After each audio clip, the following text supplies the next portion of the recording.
Hello students, हम chapter 14 को study कर रहे थे सेंटर स्टेट रिलेशंस और हमने फाइनेंशियल रिलेशंस को स्टार्ट किया था सेंटर और स्टेट के बीच में। स्टूडेंट, अपने प्रीवियस लेक्चर में हमने देखा था कि जो सेंटर और स्टेट के बीच में जो फाइनेंशियल रिलेशंस हैं उनको हमारे कॉन्स्टिट्यूशन में under article 268 to under article 293 में मेंशन किया गया है। और स्टूडेंट, हमने पढ़ा था कि हमारे कॉन्स्टिट्यूशन के पार्ट 12 में ये फाइनेंशियल रिलेशंस दिए गए हैं। स्टूडेंट, साथ ही इन आर्टिकल्स के अलावा और पार्ट 12 के अलावा भी हमारे कॉन्स्टिट्यूशन में कुछ ऐसे आर्टिकल्स हैं कि जहां पर कुछ प्रोविज़न्स दिए गए हैं जो सेंटर और स्टेट के बीच में फाइनेंशियल रिलेशंस के बारे में बताते हैं। स्टूडेंट, इसके बाद हमने पढ़ा था अपने प्रीवियस लेक्चर में कि इसमें हम अलोकेशन ऑफ टैक्सिंग पावर्स के बारे में पढ़ेंगे, डिस्ट्रीब्यूशन ऑफ टैक्स रेवेन्यूज़ के बारे में पढ़ेंगे, distribution of non tax revenues के बारे में पढ़ेंगे और जो स्टेट्स को ग्रांट इन एड दी जाती है और साथ ही जो goods and services tax council है, जो फाइनेंस कमीशन है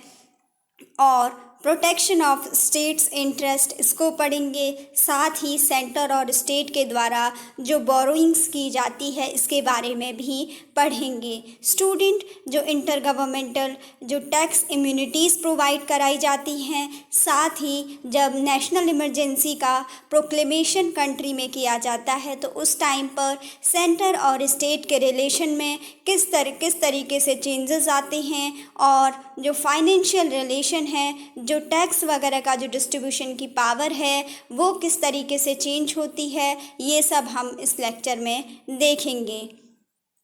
स्टूडेंट, हमने अपने प्रीवियस लेक्चर में अलोकेशन ऑफ टैक्सिंग पावर को स्टार्ट कर दिया था। स्टूडेंट, उसमें हमने समझा था कि जो हमारी पार्लियामेंट है उसके पास यूनियन लिस्ट में कुछ ऐसे 13 सब्जेक्ट हैं जिनके अंडर टैक्स को इम्पोज करने की, टैक्स का जो इम्प्लीमेंटेशन करने की, टैक्स को लेवी करने की जो पावर है वो पार्लियामेंट के पास है। और अपने प्रीवियस लेक्चर में हमने उन सभी 13 सब्जेक्ट्स को जो कि यूनियन लिस्ट के थे और जिनके अंदर पार्लियामेंट को ये राइट था कि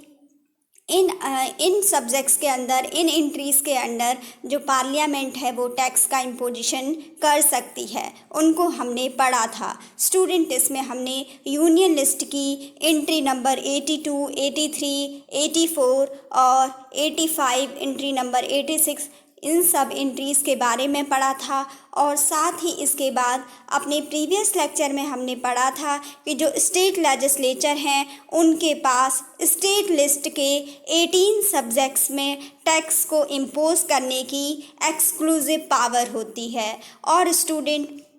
हमने स्टेट लिस्ट के उन 18 सब्जेक्ट्स को भी अपने प्रीवियस लेक्चर में स्टडी किया था। हमने देखा था कि स्टेट लिस्ट के ऐसे कौन कौन से 18 सब्जेक्ट्स हैं जिन पर हमारी स्टेट लेजिस्लेचर के पास ये अथॉरिटी होती है कि उन सब्जेक्ट्स पर, उन स्टेट लिस्ट के सब्जेक्ट पर जो टैक्स का इम्पोजिशन है वो स्टेट लेजिस्लेचर के द्वारा किया जा सकता है। उसके लिए हमने स्टेट लिस्ट की जो एंट्री नंबर 45, एंट्री नंबर 46, 47, 48 इन सभी को पढ़ा था। और इन सभी जो भी 18 जो ऐसे सब्जेक्ट्स थे स्टेट लिस्ट के अंदर जिनके अंदर स्टेट लेजिस्लेचर को पावर थी, एक्सक्लूसिव पावर थी स्टेट लेजिस्लेचर के पास कि वो इन 18 सब्जेक्ट्स पर जो कि स्टेट लिस्ट के अंडर आते हैं इन पर टैक्स के इम्पोजिशन को कर सकती है। स्टूडेंट, इन सभी सब्जेक्ट को हमने अपने प्रीवियस लेक्चर में पढ़ लिया था और अब हम समझेंगे कि जो हमारी कंकरेंट लिस्ट है उसमें किसी भी प्रकार की एंट्रीज़ पर कोई भी टैक्स नहीं दिया गया है। स्टूडेंट, हमने देखा कि जो यूनियन लिस्ट है उसमें जो 13 सब्जेक्ट हैं, यूनियन लिस्ट में से 13 सब्जेक्ट पर जो टैक्स को इम्पोज करने की जो पावर है वो हमारी पार्लियामेंट के पास है। और जब हम स्टेट लिस्ट की बात करते हैं तो स्टूडेंट, हमने देखा था कि जो स्टेट लिस्ट के जो 18 सब्जेक्ट हैं उन पर जो टैक्स को इम्पोज करने की पावर है वो हमारी स्टेट लेजिस्लेचर के पास होती है। तो स्टूडेंट अब हम अगर हमारे कॉन्स्टिट्यूशन के 7th शेड्यूल में जो तीसरी लिस्ट दी गई है जो कि कंकरेंट लिस्ट कहलाती है, अगर उसकी बात करें तो कंकरेंट लिस्ट में किसी भी प्रकार की किसी भी सब्जेक्ट में कोई भी टैक्स एंट्री नहीं दी गई है।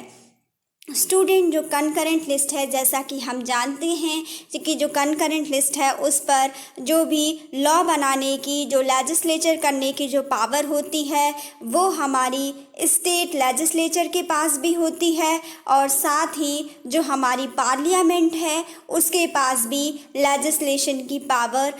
होती है। किस लिस्ट में? ऐसे सब्जेक्ट जो कि कंकरेंट लिस्ट के अंदर आते हैं। लेकिन स्टूडेंट किसी भी टैक्स को कंकरेंट लिस्ट में इंक्लूड नहीं किया गया है। ऐसा इसलिए किया गया है क्योंकि जो टैक्स का डिस्ट्रीब्यूशन है उसको सेंटर और स्टेट के बीच में सेपरेटली इसको सेग्रीगेट किया गया है कि कौन सा टैक्स स्टेट गवर्नमेंट के द्वारा लगाया जाएगा या कौन सा टैक्स सेंट्रल गवर्नमेंट के द्वारा लगाया जाएगा। अगर हम सेंट्रल गवर्नमेंट के द्वारा लगाए जाने वाले टैक्सों की बात करें तो उसके लिए ऑथराइज होती है हमारी पार्लियामेंट, और अगर हम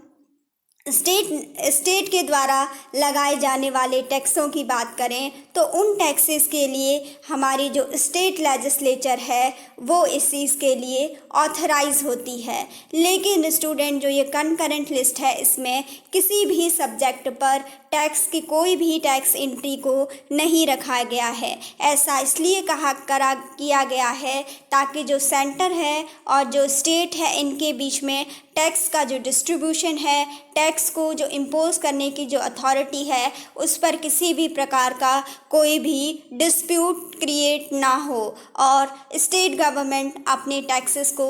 अलग तरीके से अपने अकॉर्डिंग उनको इंडिपेंडेंटली इम्पोज कर सकती है। उनकी अलग कैटेगरी बनाई गई है और उसी प्रकार से जो सेंट्रल गवर्नमेंट है, जो पार्लियामेंट है, उसके लिए अलग से सब्जेक्ट बनाए गए हैं जो कि यूनियन लिस्ट के 18 सब्जेक्ट हैं। स्टूडेंट इस तरीके से इसमें हमने देखा कि जो यूनियन लिस्ट है जब हम उसकी बात करते हैं तो यूनियन लिस्ट में टोटल 13 सब्जेक्ट हैं, लेकिन जो अभी मैंने बोला कि जो स्टेट लिस्ट है उसमें कितने सब्जेक्ट हैं? 18 हैं। तो अगर हम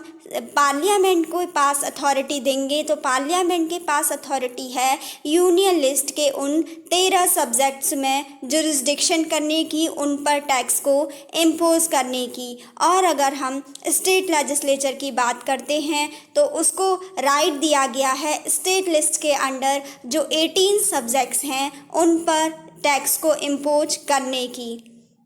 स्टूडेंट इसके बाद हमने समझा कि जो कंकरेंट लिस्ट है उस पर कोई भी एंट्री टैक्स से रिलेटेड नहीं दी गई है, क्योंकि अगर कोई भी किसी भी टैक्स को अगर कंकरेंट लिस्ट में रखा जाता तो उस पर जो जुरिस्डिक्शन की पावर है वो फिर स्टेट लेजिस्लेचर के पास भी आ जाती और उसके लिए पार्लियामेंट भी लॉ बनाने के लिए उस पर जो टैक्स को इम्पोज करने के लिए उस पर ऑथोराइज हो जाती। लेकिन इसी डिस्प्यूट से बचने के लिए टोटली टैक्स के मैटर में जो यूनियन लिस्ट है और जो स्टेट लिस्ट है उन तक ही जो हमारी स्टेट लेजिस्लेचर है और जो हमारी पार्लियामेंट है इनकी जो टैक्स को इम्पोज करने की जो अथॉरिटी है उसको ही टोटली सेग्रीगेट किया गया है, उनको सेपरेट किया गया है और कंकरेंट लिस्ट में टैक्स से रिलेटेड किसी भी एंट्री को इंक्लूड नहीं किया गया है। लेकिन स्टूडेंट जो हमारा 2016 में 101st अमेंडमेंट एक्ट होता है हमारे कॉन्स्टिट्यूशन में, उसके अंडर जो ये स्पेशल प्रोविज़न किया गया है और जिसके through goods and services tax यानी जो GST टैक्स है इसको लाया गया। स्टूडेंट जैसा कि हम सभी जानते हैं कि हमारे कॉन्स्टिट्यूशन में जो 101st अमेंडमेंट एक्ट ऑफ 2016 है इसके थ्रू हमारे कॉन्स्टिट्यूशन में GST के प्रोविज़न्स को लाया गया है। लेकिन स्टूडेंट ये जो गुड्स एंड सर्विसेज टैक्स है जो कि 101st अमेंडमेंट एक्ट ऑफ 2016 के थ्रू थ्रू इसको हमारे कॉन्स्टिट्यूशन में ऐड किया गया है। इसने एक स्पेशल प्रोविज़न को बनाया है और इसने एक ये क्या है, ये जो गुड्स एंड सर्विसेज टैक्स है, ये इसने एक एक्सेप्शन को क्रिएट किया है। स्टूडेंट ऐसा इसलिए है क्योंकि ये जो गुड्स एंड सर्विसेज टैक्स है इसको कंकरेंट लिस्ट में इंक्लूड किया गया है और ये कहा गया है कि जो जीएसटी है उस पर जो टैक्स को इम्पोज करने की जो भी पावर होगी गुड्स एंड सर्विसेज टैक्स की, वो पावर स्टेट लेजिस्लेचर और पार्लियामेंट दोनों के ही पास रहेगी। लेकिन स्टूडेंट, जैसा कि अभी हमने पढ़ा कि अभी तक हमारे कॉन्स्टिट्यूशन में जीएसटी एक्ट से पहले कोई भी ऐसा सब्जेक्ट नहीं था, कोई भी ऐसी टैक्स एंट्री नहीं थी जो कि कंकरेंट लिस्ट में हो, क्योंकि स्टूडेंट सेपरेटली सेग्रीगेट कर दिया गया था यूनियन लिस्ट और स्टेट लिस्ट के थ्रू स्टेट लेजिस्लेचर और पार्लियामेंट के टैक्स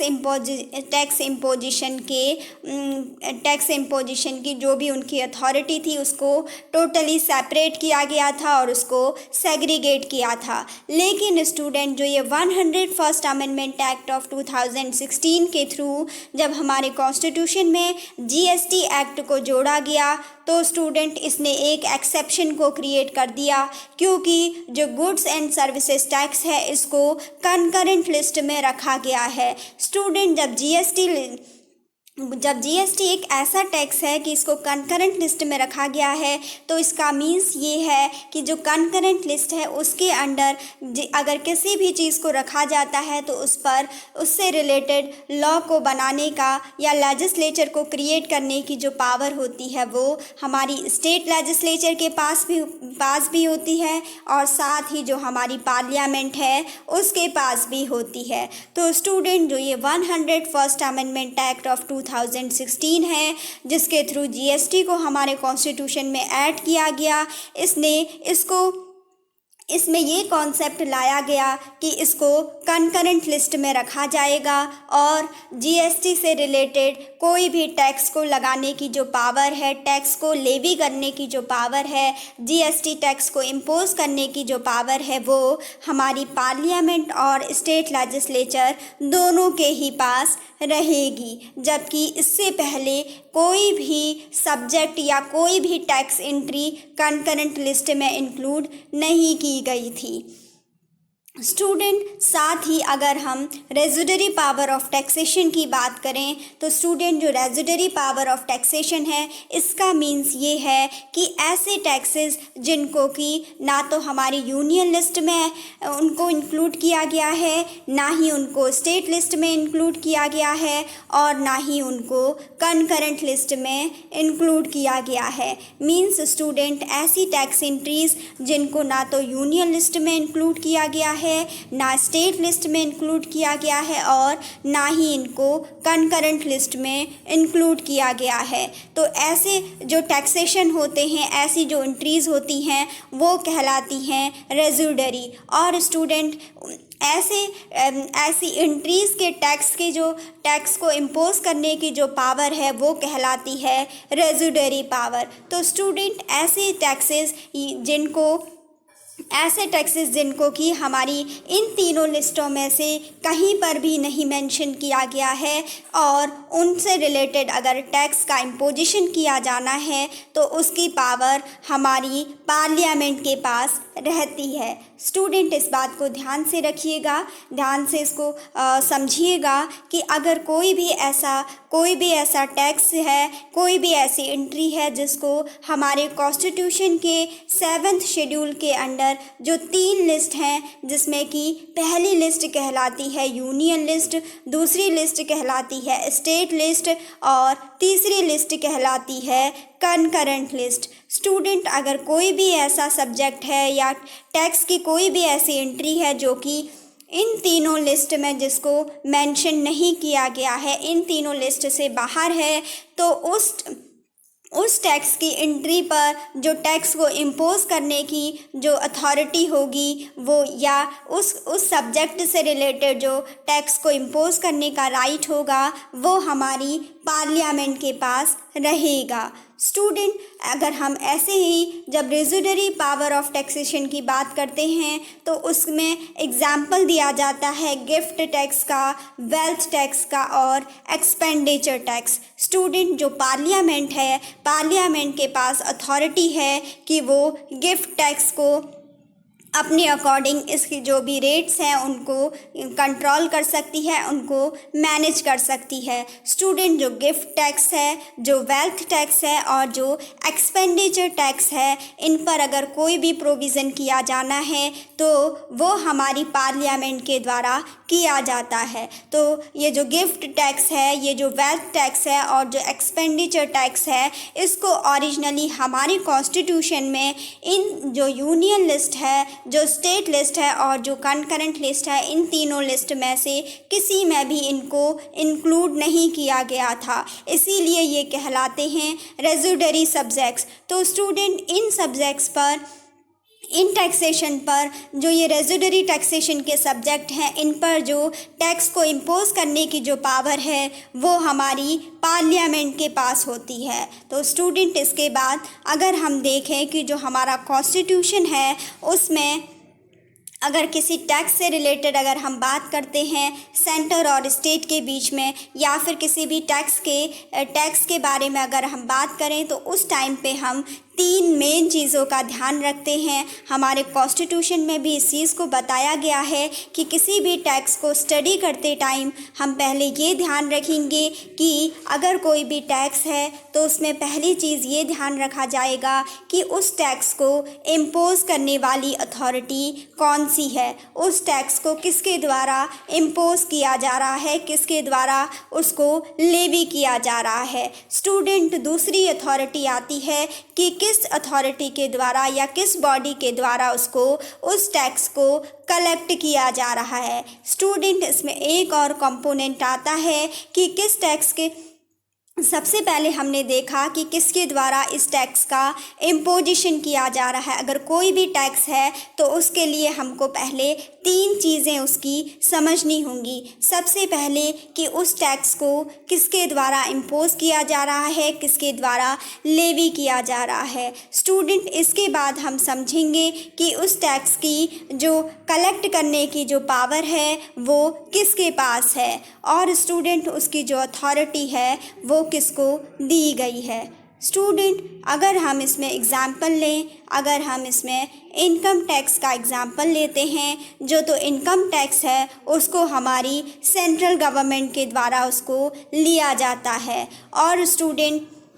उसको अगर उसके बाद देखा जाए तो जो उसको कलेक्ट करने की पावर है वो भी हमारी सेंट्रल गवर्नमेंट के पास होती है। स्टूडेंट, इसमें टैक्स से रिलेटेड एक और कंपोनेंट आता है कि जब टैक्स को सबसे पहले लेवी किया जाता है, फिर उसको कलेक्ट किया जाता है और उसके बाद आता है उस टैक्स का डिस्ट्रीब्यूशन। ये देखा जाएगा कि उस टैक्स को सेंटर या स्टेट के बीच में उसको डिस्ट्रीब्यूट किया जा रहा है या उसको किसी, या फिर केवल सेंटर के पास ही ये टैक्स रहेगा। इस चीज़ का ध्यान रखा जाता है। बेसिकली स्टूडेंट, इसमें मेरे समझाने का मीन्स ये है कि अगर कोई भी टैक्स लगाया जा रहा है तो आपको पहले उससे रिलेटेड तीन चीज़ों को ध्यान रखना होगा। सबसे पहले ये ध्यान रखना होगा कि कोई भी अगर टैक्स है तो उसको इम्पोज करने की अथॉरिटी कौन सी है, या फिर उसको लेवी करने की जो पावर है वो किसके पास है। इसके बाद दूसरा कंपोनेंट आता है कि वो जो टैक्स इम्पोज किया जा रहा है वो किसके द्वारा कलेक्ट किया जा रहा है। इसके बाद जो थर्ड कंपोनेंट है किसी भी टैक्स से रिलेटेड वो है उस टैक्स का डिस्ट्रीब्यूशन। स्टूडेंट, ये देखा जाएगा कि उस टैक्स के कलेक्शन के बाद उसका जो डिस्ट्रीब्यूशन है वो सेंटर और स्टेट के बीच में हो रहा है, या फिर केवल सेंटर के पास वो टैक्स रहेगा या फिर केवल स्टेट के पास वो टैक्स रहेगा। तो स्टूडेंट, ये हमने समझे कि किसी भी टैक्स को अगर हमने समझना है तो उसके लिए हम इन 3 पॉइंट्स को बेसिकली कंसीडर करते हैं। सबसे पहले हम देखते हैं कि उस टैक्स को लगाने वाली अथॉरिटी कौन सी है, किसके द्वारा उस टैक्स को इम्पोज किया जा रहा है, और उसके बाद हम देखते हैं कि उस टैक्स को किसके द्वारा कलेक्ट किया जा रहा है। स्टूडेंट उसके बाद देखते हैं कि उस टैक्स को किस जो डिस्ट्रीब्यूशन है उसका वो किस तरीके से हो रहा है। तो स्टूडेंट अगर हम यहाँ पर इनकम टैक्स का एग्जाम्पल देखें तो जो इनकम टैक्स है उसको लेवी किया जाता है, उसको इम्पोज किया जाता है सेंट्रल गवर्नमेंट के द्वारा। और स्टूडेंट जो हमारा टैक्स के से रिलेटेड दूसरा कंपोनेंट था कि उसको किसके द्वारा कलेक्ट किया जा रहा है। तो अगर हम इनकम टैक्स को देखें तो इनकम टैक्स को सेंटर के द्वारा ही कलेक्ट किया जा रहा है। और स्टूडेंट मैंने आपको तीसरा कंपोनेंट बताया था कि उस टैक्स का डिस्ट्रीब्यूशन। लेकिन स्टूडेंट अगर हम इनकम टैक्स के डिस्ट्रीब्यूशन की बात करते हैं तो उसका डिस्ट्रीब्यूशन किसके बीच में हो रहा है, सेंटर और स्टेट के बीच में इस टैक्स का डिस्ट्रीब्यूशन हो रहा है। हो सकता है स्टूडेंट्स की कोई टैक्स ऐसा हो जो केवल स्टेट लेजिस्लेचर के पास जाता हो, या फिर कोई ऐसा टैक्स हो जो केवल हमारी पार्लियामेंट के पास रहता हो। लेकिन स्टूडेंट अगर हम इनकम टैक्स का एग्जाम्पल देखें तो इससे हम किसी भी टैक्स के 3 मेन कंपोनेंट्स को समझ सकते हैं। जैसे हमने इनकम टैक्स को देखा तो इसमें देखा कि सबसे पहले जो इनकम टैक्स को जो इम्पोज करने वाली अथॉरिटी है, जो इसको लेवी करने वाली अथॉरिटी है, वो है हमारी सेंटर। और इनकम टैक्स को जो कलेक्शन करने का राइट होता है, जो कलेक्ट करने का राइट होता है, वो भी सेंटर के पास होता है। लेकिन स्टूडेंट जब थर्ड कंपोनेंट की बारी आती है टैक्स के, तो जब डिस्ट्रीब्यूशन की बात की जाती है तो जो ये कलेक्टेड टैक्स है इनकम टैक्स से जो कलेक्ट हुआ टैक्स है तो उसको डिस्ट्रीब्यूट किया जाता है सेंटर और स्टेट के बीच में। जो भी इनकम टैक्स है उसको सेंटर और स्टेट के बीच में डिस्ट्रीब्यूट किया जाता है। आई होप स्टूडेंट कि आपको अलोकेशन ऑफ टैक्स पावर्स, इस टैक्स के जो 3 कंपोनेंट मैंने आपको बताए, आपको इस एग्जाम्पल से समझ आ गए होंगे। जिसमें कि सबसे पहले हमने इम्पोजिशन की बात की, यानी टैक्स को लेवी करने की बात की। स्टूडेंट इसके बाद हमने टैक्स को कलेक्ट करने वाली अथॉरिटी के बारे में बात की, और उसके बाद थर्ड हमने बात की कि जो वो टैक्स है उसका डिस्ट्रीब्यूशन किसके बीच होगा। हो सकता है कि वो केवल स्टेट लेजिस्लेचर के पास ही रहे, हो सकता है कि अगर इनकम टैक्स का एग्जाम्पल दें तो इनकम टैक्स सेंटर और स्टेट के बीच में डिस्ट्रीब्यूट होता है। तो ऐसे ही हो सकता है कोई ऐसा टैक्स हो जो केवल पार्लियामेंट के पास ही कलेक्ट होता हो और वहीं पर वो उसको स्टेट गवर्नमेंट को ना दिया जाता हो। तो स्टूडेंट इसमें हमने समझे कि टैक्स के 3 बेसिक कंपोनेंट्स के बारे में।